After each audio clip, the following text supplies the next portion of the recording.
మనం చూస్తే మనిషి జీవితంలో కొన్ని వైటల్ థింగ్స్ ఉంటాయి. బర్త్ కావచ్చు, అంటే పుట్టుక కావచ్చు, మరణం కావచ్చు, దాంతోపాటు మధ్యలో ఎడ్యుకేషన్ కావచ్చు, మ్యారేజ్ కావచ్చు, డివోర్స్ కావచ్చు, స్కిల్స్ కావచ్చు, ఇవన్నీ కూడా వైటల్ థింగ్స్ అనమాట.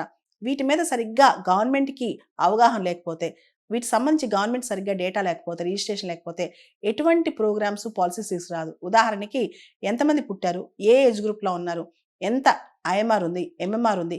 ఇవి తెలియకపోతే గవర్నమెంట్ వెల్ఫేర్ స్కీమ్స్ ఎలా చేస్తాయి?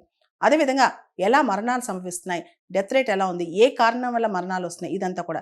దాంతో పాటు ఏ వయసులో పెళ్లిళ్ళు చేసుకుంటున్నారు? ఎక్కువ ఏ ప్రాంతాల్లో విడాకులు తీసుకుంటున్నారు?